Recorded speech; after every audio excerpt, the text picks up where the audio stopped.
Pobla de Ferran, 19 de mayo de 1928. Un nuevo día comienza en el pueblo tarraconense situado en la comarca de la Conca de Barberà, en el término municipal de Passanant y Belltall. La jornada empieza al mismo tiempo productiva y festiva, pues, tras una primavera cargada de lluvias, la cosecha de ese año se presenta espléndida y justo ese día terminarán el desbroce de los campos, es decir, el proceso de arrancar las malas hierbas y la maleza, una acción que precisa de tiempo y esfuerzo al requerir largas jornadas agachado a pleno sol. Debido a esto, el pueblo esa mañana está prácticamente vacío. En una pequeñísima localidad campestre compuesta por tan solo una calle, en la que se enfilan 9 casas que habitan 40 vecinos contados, a esas horas la gran parte de habitantes, que son jornaleros y propietarios, están en el campo trabajando, y los niños pequeños se encuentran en la Escuela Nacional de Passanant realizando su jornada escolar. En la Pobla de Ferran solo quedan las amas de casa, las ancianas, los niños más pequeños que aún no tienen edad para ir al colegio y Josep Marimón, un joven de 26 años que padece de tuberculosis medular y que, debido a las deformidades que le ha provocado la enfermedad y los dolores que sufre, no puede trabajar en el campo con los demás. Así pues, mientras las amas de casa se entretienen preparando la comida que luego llevarán a los que están trabajando en el campo y los niños corretean y juegan en la calle, Josep Marimón, al que todo el mundo en el pueblo conoce como Josep de Cal Hostaler, pasa el rato delante de su casa, situada al lado de la torre de Ferran, tumbado al sol encima de un jergón que era un colchón sin costuras hecho de paja, esparto o hierba. Al rato de estar ahí estirado pasa por delante de él su prima, Antonia Marimón, que se dirige hacia el campo para comenzar su jornada y, tal y como ya ha hecho en otras ocasiones, le recrimina que esté ahí tirado sin hacer nada de provecho. No han trascendido a las palabras exactas o que dijeron, pero puedo imaginarme su conversación parecida a esta. «Josep, tú aquí como siempre, mientras los demás nos dejamos el lomo en el campo». «Buenos días, Antonia».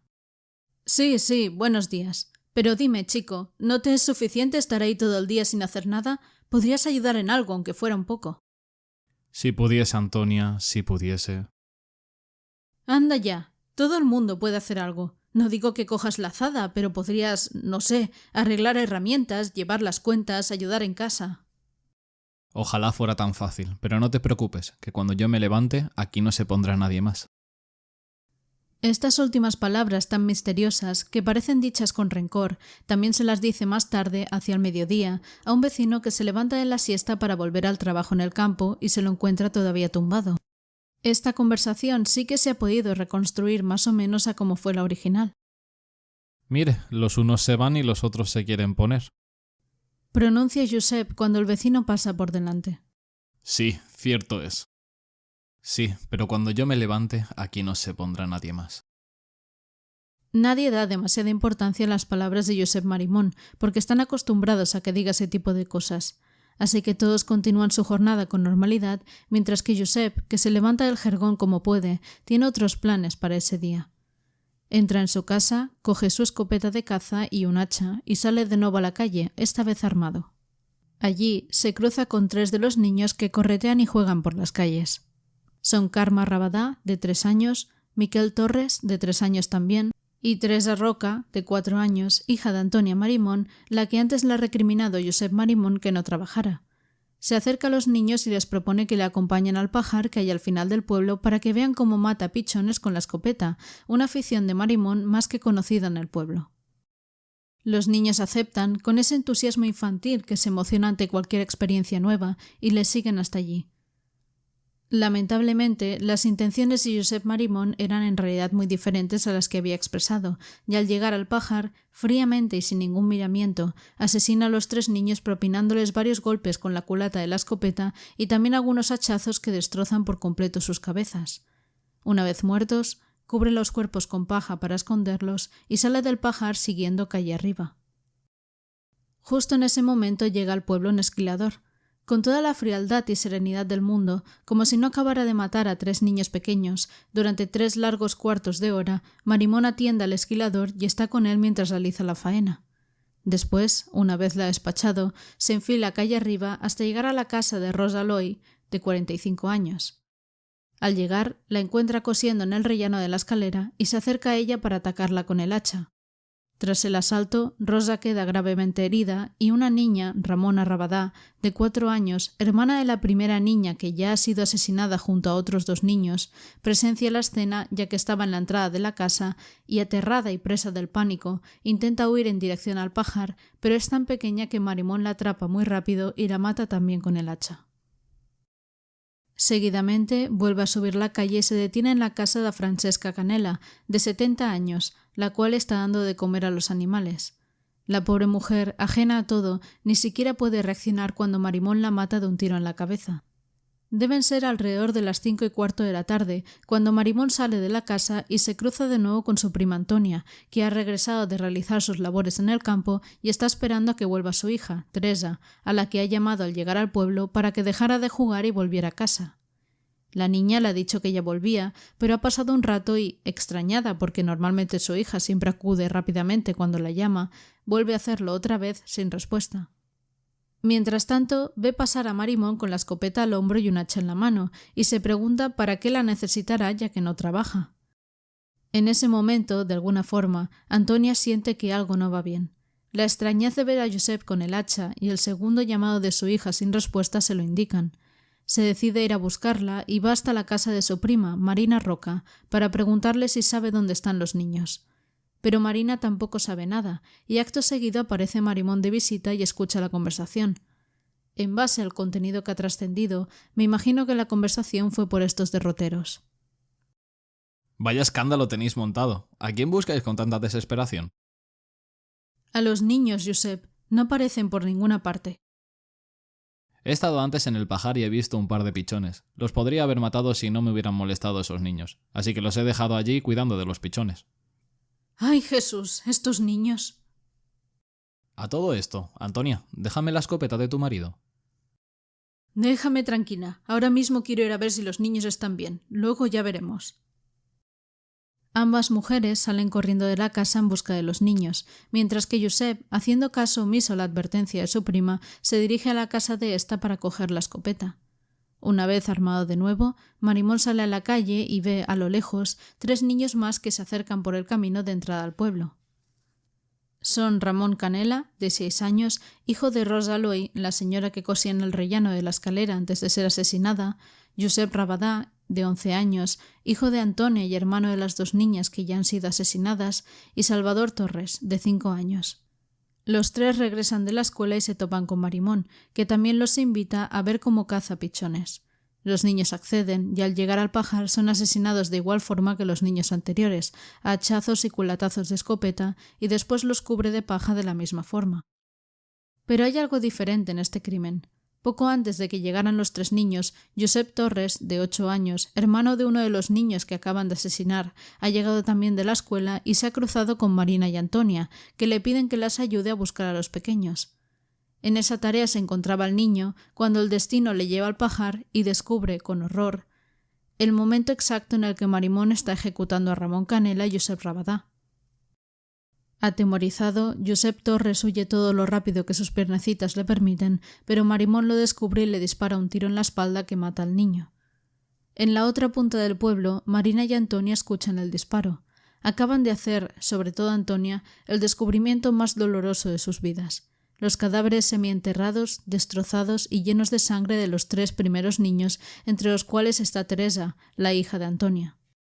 Asustadas, sin comprender qué está pasando, salen corriendo completamente desorientadas, sin saber muy bien a dónde van, y lo primero en lo que piensan es en pedir ayuda a Josep Marimón, el único hombre que está en esos momentos en el pueblo, ya que los demás están en el campo trabajando. No obstante, como no le encuentran, entran en la primera casa que pillan, la de Rosa Loy, y descubren la horrorosa escena de la mujer gravemente herida, bañada completamente en sangre, y la niña Ramona Rabadá, la otra hija de Antonia, muerta prácticamente al lado. La locura y el pánico empiezan a apoderarse de ellas. Allá por donde van solo hay muerte, y a eso hay que sumarle que para Antonia son sus hijas las que están muertas. La siguiente casa a la que acuden es la de Francesca Canella, madrina de Marina, a la que encuentran muerta también. Y mientras ambas mujeres realizaban los macabros descubrimientos, Josep Marimón regresa a su casa para recargar munición y desde allí escucha los gritos y lloros de Antonia y Marina. Molesto, coge de nuevo la escopeta y, con ella en la mano, saca el cuerpo por la ventana, apoyándose en el alféizar, y apunta hacia la casa donde están las dos, ya que desde allí las tiene a tiro. A Marina le dispara en la cara y en el pecho, y a Antonia, que es su prima, le pega un tiro en una de las mejillas. Después coge una muda de ropa interior que ya tenía preparada, algunos alimentos, una botella de vino y sale de la casa dispuesto a huir del pueblo. En su fuga, todavía le da tiempo, cuando sale del pueblo, a pararse y disparar contra la abuela Rabadá, que llevaba a su nieta de unos 2 años en la espalda. No obstante, la señora consigue apartarse y esconderse a tiempo para que no las dé, y milagrosamente salen completamente ilesas. Y Josep Marimón, que no se percata de que ha fallado el tiro, emprende su huida hacia el bosque.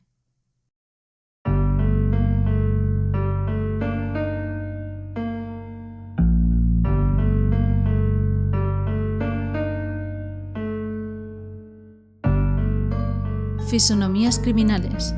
Capítulo 23. La masacre de Pobla de Ferran.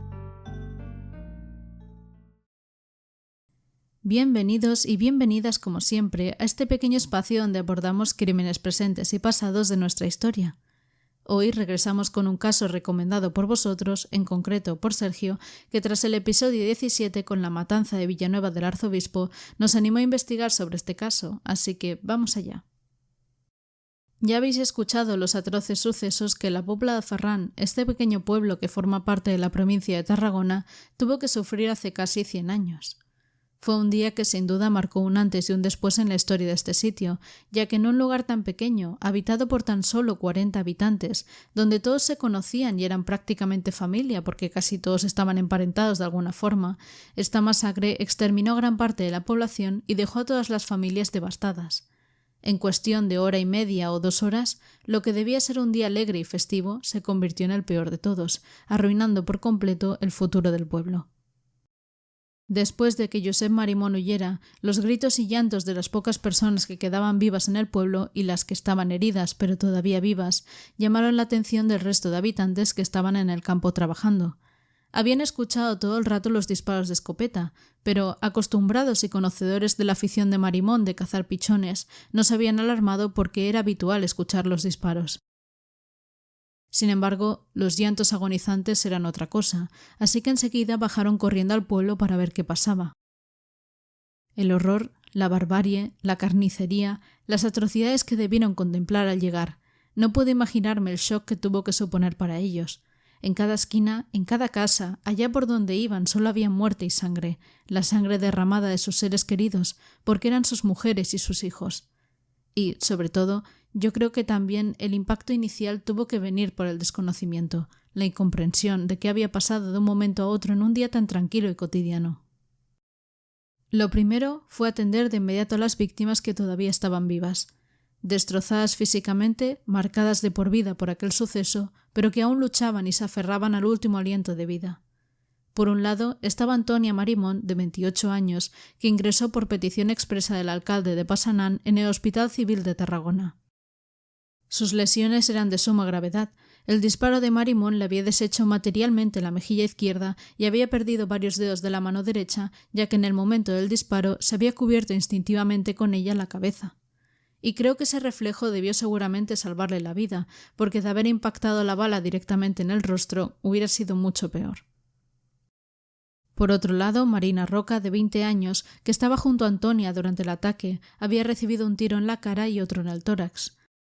Su estado era tan grave que era imposible trasladarla de inmediato al hospital y tuvieron que esperar hasta el martes 22, 3 días después, cuando observaron una breve estabilidad en su estado y la llevaron rápidamente a la Clínica del Pilar de Barcelona. Los días posteriores a su ingreso su estado empeoró considerablemente, hasta el punto de que ni siquiera los médicos que la trataban tenían esperanza de que se salvara. No obstante, optaron como último recurso por operarla quirúrgicamente, algo que, aunque finalmente la salvó, la dejó con la cara desfigurada de por vida. La última superviviente fue Rosa Loy, la señora que estaba cosiendo durante los hechos. Su estado era tan delicado que no pudieron trasladarla al hospital en ningún momento, y tal era la gravedad de sus heridas que murió pocos días después, el jueves 24. 10 en total fueron las víctimas mortales de Josep Marimón, sumándole a eso las 2 supervivientes del ataque, que de todas formas fueron víctimas directas, y después las víctimas indirectas, que fueron el resto de habitantes que perdieron a sus seres queridos y la propia familia de Josep Marimón, que no tenían ni idea de lo que su hijo planeaba hacer, ni comprendían por qué había realizado aquella masacre y ni siquiera la vaticinaron. Por ello, también salieron bastante perjudicados en todo este asunto. Antes del crimen de Josep, en el pueblo gozaban de la estima de todos por ser una familia respetable y de trato honrado. Pero todo cambió radicalmente tras conocerse la noticia, hasta el punto de que su padre y su hermano sufrieron depresión después de los hechos y requirieron atención médica por ello. La posición social de la familia, además, pasó a ser tan crítica que cuando todo terminó se vieron obligados a abandonar la Pobla de Ferran para siempre e instalarse en otro sitio. Al día siguiente de los hechos, el 20 de mayo de 1928, tuvo lugar el entierro de los 9 cadáveres en el cementerio común de la Pobla y Passanant, un acto que constituyó una representación de la tristeza y las emociones contenidas por todos ante el hecho. Además, al entierro acudió tanta gente de los pueblos de los alrededores que venían a expresar su duelo que el estrecho camino que comunica la Pobla de Ferran y Passanant, de paso obligado para llegar al cementerio, quedó tan abarrotado que los portadores de los ataúdes tuvieron serios problemas para avanzar. Un cortejo fúnebre que además dejaba ver la gran crueldad de Josep Marimón, un ataúd negro que llevaba el cuerpo de Francesca y 8 pequeños ataúdes blancos que contenían los cuerpos de los niños. Días después, el 25 de mayo, entraría un 10º ataúd, de color negro, el de Rosa Loy, que no pudo superar la gravedad de sus heridas.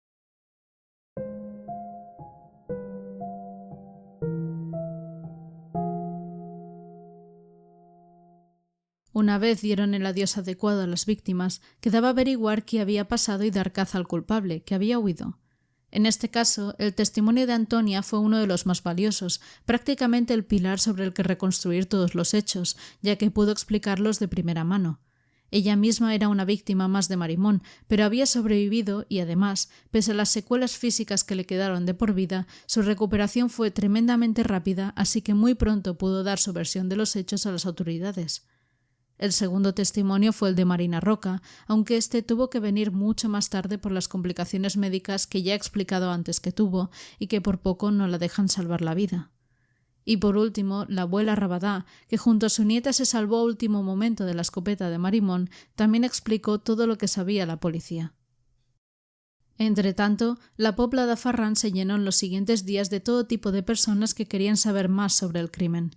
Desde vecinos curiosos, llevados por la morbosa necesidad de ver los hechos de cerca, hasta periodistas y fotógrafos de todos los lugares, algunos de medios locales como la Crónica Targarina o el Diari de Reus, otros de trascendencia nacional como La Vanguardia, el ABC o el Heraldo de Madrid, e incluso otros de tiraje internacional como The Argus o The Times.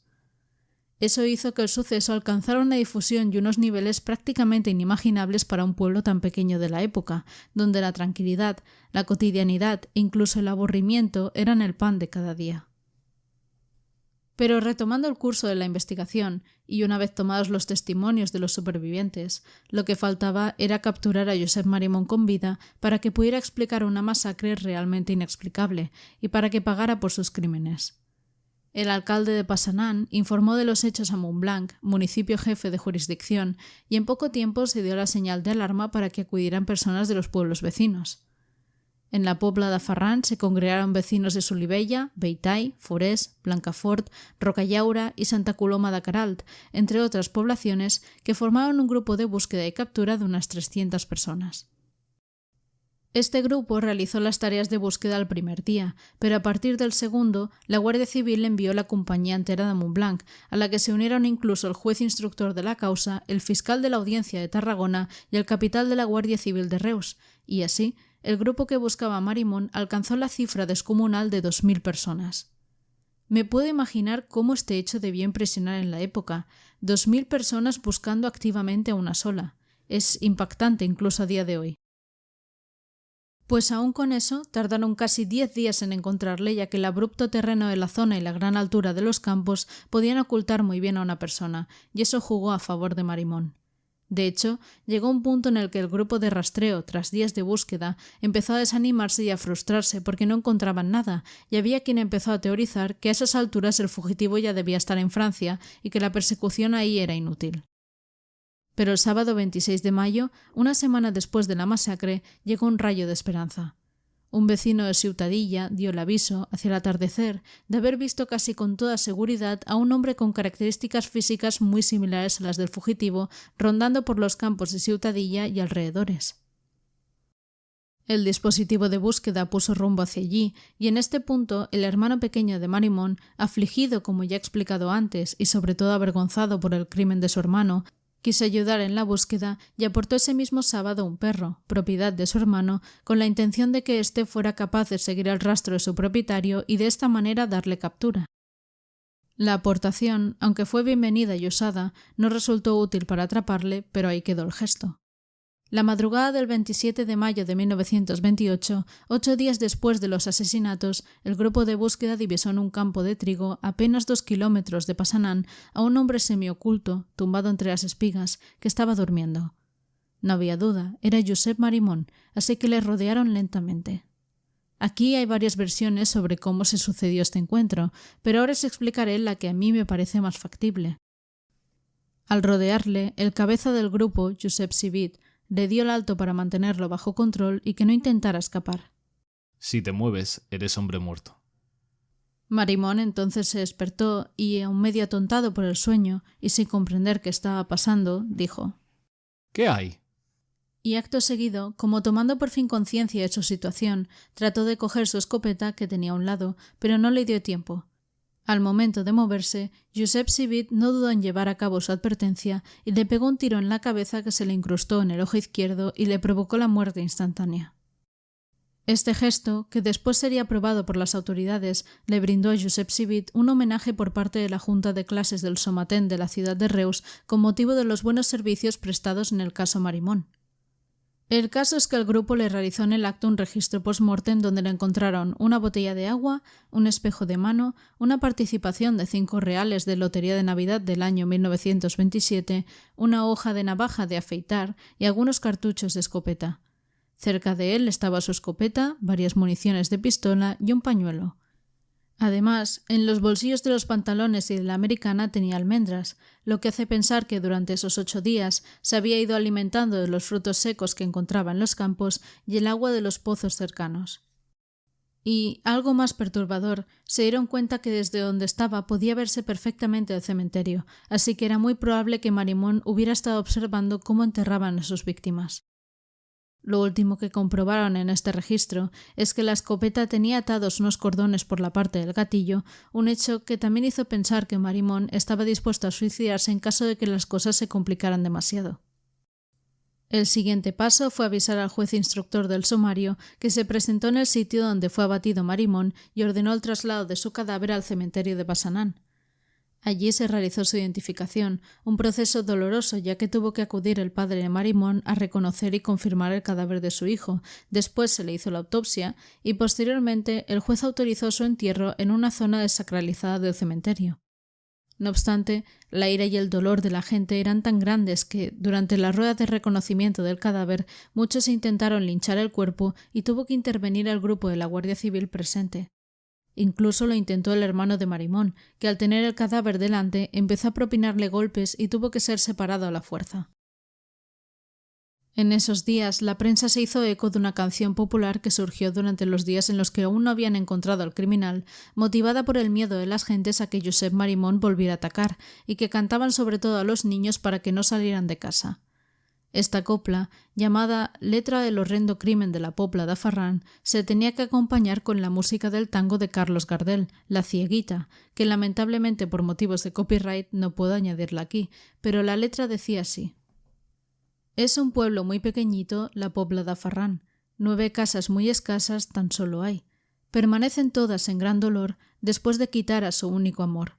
Pobres hijos, es un criminal. Mata sin puñal, en la impunidad.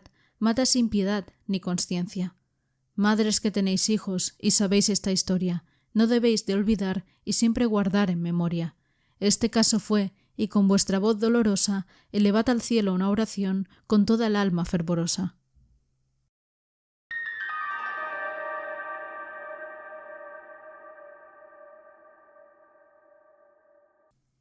Llegados a este punto del episodio, solo nos queda conocer el trasfondo del criminal y teorizar sobre sus motivos para cometer esa masacre, ya que lamentablemente el hecho de ser abatido en el acto impidió escuchar una explicación de su boca. Josep Marimón, que en el momento del crimen tenía 26 años, conocido por todos en el pueblo como el Josep de Cal Hostaler, fue concebido por las autoridades al inicio de la investigación como un peligroso demente con tendencias y personalidad homicidas que podían hacer peligrar la seguridad y tranquilidad de la población de la zona.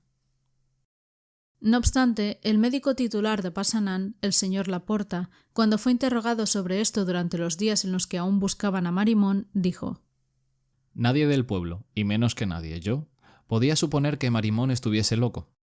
No existe tampoco la posibilidad de que sea un degenerado hereditario, ya que entre sus antepasados no se localiza ningún caso. Pero la monstruosidad de su conducta últimamente me induce a suponer que se trata de un caso de locura, motivada por la melancolía que produjo en su ánimo la enfermedad, y que, obsesionado, destroza su sistema nervioso. Sería muy conveniente poder capturarlo vivo para hacer un estudio fundamentado de este caso patológico. No todo es lo que parece, ni siquiera es tan simple, y durante los días siguientes la prensa se fue haciendo eco de la vida y la personalidad de Josep Marimón. Nacido en el año 1902 en el seno de una familia de propietarios agrícolas que gozaba de respetables y honorables antecedentes, desde muy joven se había dedicado a las tareas del campo como el resto de su familia, que se componía de sus padres y 2 hermanos más. En 1921 fue llamado a realizar el servicio militar, pero pronto fue diagnosticado con una tuberculosis en la columna y una vez destinado en Barcelona para incorporarse a filas, la enfermedad se le agravó estrepitosamente y derivó en una complicación que afectó a la estructura nerviosa de la columna vertebral y a la médula, una afección tuberculosa conocida en la medicina como enfermedad de Pott. Hagamos un breve parón para profundizar en esta enfermedad. Como ya sabéis, porque hemos hablado de ella en otros casos, la tuberculosis es la enfermedad que mayor número de muertos ha ocasionado en toda la historia de la humanidad y a día de hoy sigue siendo la enfermedad infecciosa de más relevancia. Pero centrándonos en la tuberculosis vertebral, su síntoma más frecuente era una lumbalgia acompañada de contractura muscular y rigidez, con un empeoramiento progresivo en los meses posteriores. Los que la padecen se sienten generalmente sin fuerzas, decaídos, con una significativa pérdida de apetito y de peso, además de fiebres vespertinas.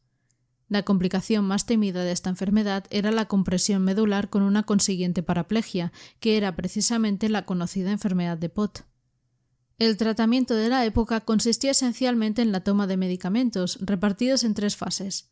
Pero además de ser caros, eran completamente ineficaces, y ante la imposibilidad de un tratamiento solo quedaba la cirugía, pero esta también era inútil en la mayoría de casos. Continuando con el momento del diagnóstico de Marimón, estuvo así 4 largos meses, lo que duró su servicio militar. Allí le hicieron saber que sufría una enfermedad todavía más grave de lo que el primer diagnóstico había arrojado, y le dijeron que para frenar sus efectos devastadores necesitaba un tratamiento. Se sometió a él, desesperado por curarse, pero no hizo ningún efecto y el único paso viable a continuación era la intervención quirúrgica. Esta se realizó en el año 1923, pero los resultados continuaron sin ser los deseados y, de hecho, le dejó varias secuelas. Se quedó impedido de ciertos movimientos, con una ligera cojera permanente y un incómodo agarrotamiento de la parte inferior del brazo izquierdo. Esto le obligó a llevar para siempre un corsé ortopédico para la zona de la columna. Por si fuera poco, el dolor que ya existía anteriormente se incrementó, y este resultado inesperado de la situación llevó a Marimón a sumirse en una profunda depresión y un estado continuo de ansiedad que trataba de disimular, a pesar de que en varias ocasiones llegó a mencionar a algunos vecinos la posibilidad de suicidarse. Así, quedó como una persona completamente incapacitada de por vida, sin poder trabajar como los demás en una sociedad muy pequeña y completamente campestre y agrícola, donde prácticamente lo que daba sentido de pertenencia al grupo era el hecho de poder aportar en las tareas del campo o ayudar en el pueblo, pero Marimón no podía hacer nada de eso, así que imaginó que el sentirse alguien completamente inútil y apartado de los demás debió agravar su depresión y desespero. Además, en aquella época estaba enamorado de Marina Roca, la chica de 20 años que fue una de sus víctimas y que sobrevivió junto a Antonia, aunque quedó con la cara desfigurada de por vida. Intentó muchas veces iniciar una relación amorosa con ella y las peticiones de matrimonio fueron muchas, pero Marina siempre le rechazó porque le recriminaba que utilizaba su enfermedad y su incapacidad como una excusa para no hacer nada de provecho.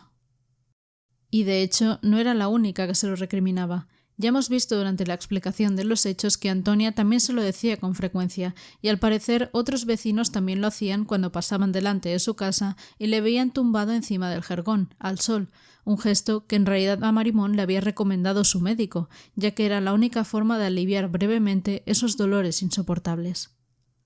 No quiero que esto parezca en ningún momento una justificación a los actos abominables que cometió. El crimen nunca tiene justificación de ningún calibre, pero sabéis que me gusta conocer todo el contexto, incluido el del asesino, y analizar, cuando los datos lo requieren, su perfil. Y en un intento de ser equitativa en este caso, creo que la vida de Marimón tampoco fue fácil.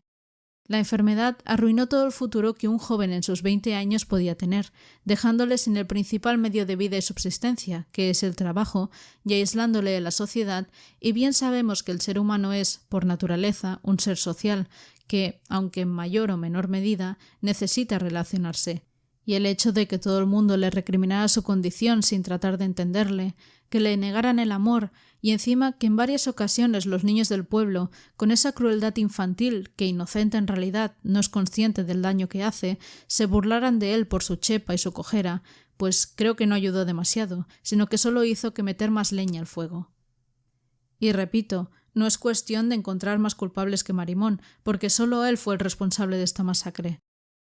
Marina, por un lado, simplemente rechazó a Josep siendo realistas, como creo que lo haría cualquier chica de 20 años a la que le presentan el brillante futuro de casarse con un hombre enfermo de tuberculosis, incapacitado de por vida y que quién sabe cuántos años más hubiera durado así. Por otro lado, puedo entender los pensamientos de los vecinos también.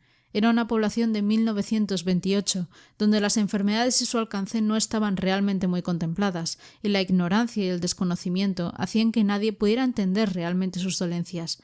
Y en una sociedad dura, hecha a la antigua, donde lo que importaba era trabajar para sacar adelante a la familia, y ante cualquier dolencia había que hacer de tripas corazón y continuar adelante como fuera, supongo que Marimón era visto como una persona débil, vaga, que se refugia en la inactividad y utiliza su enfermedad solo como una excusa ante la pereza de trabajar, cuando en realidad podría hacer un esfuerzo por hacer algo.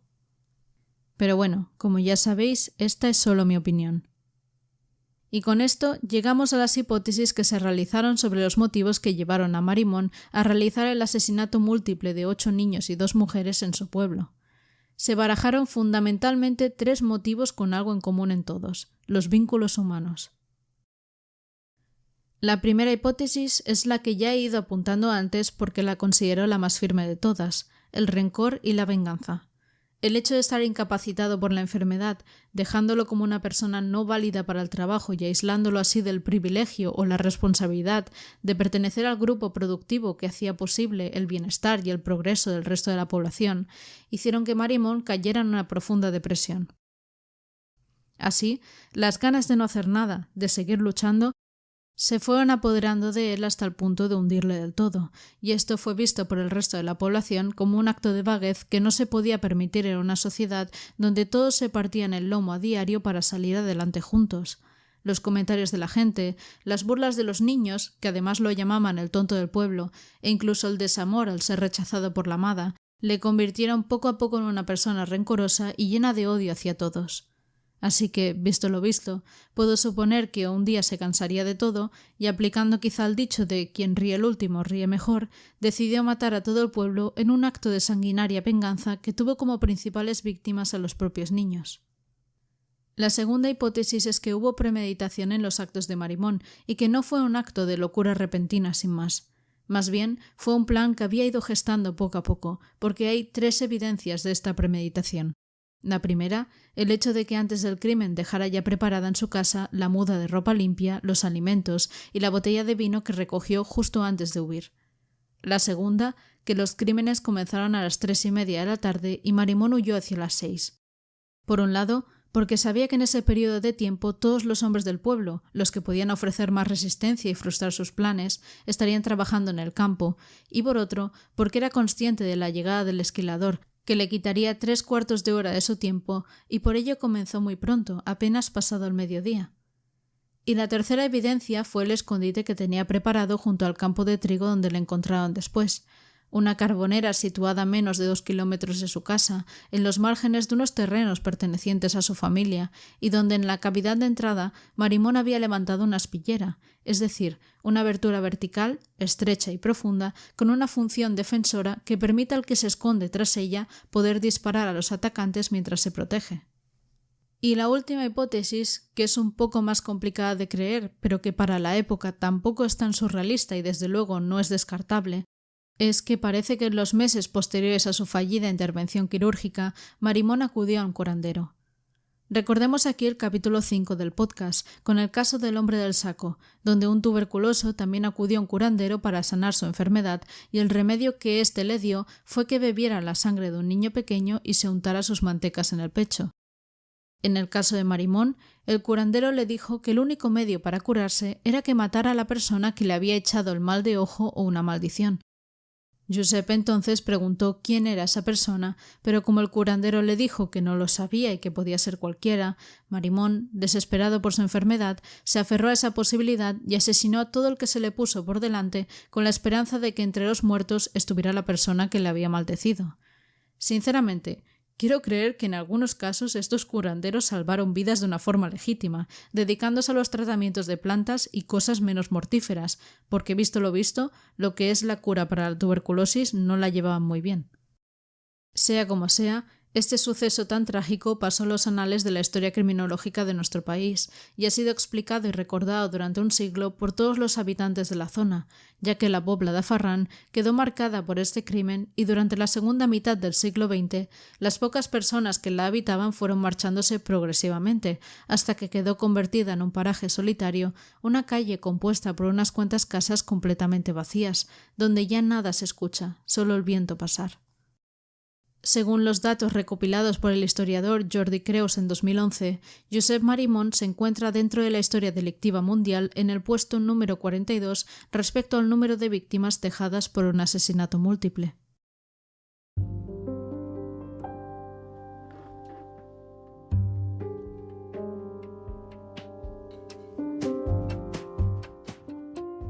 Pues este ha sido el caso de la matanza ocurrida en la Pobla de Ferran el 19 de mayo de 1928, un caso que me ha marcado profundamente a partes iguales por su crueldad y por el contexto del criminal.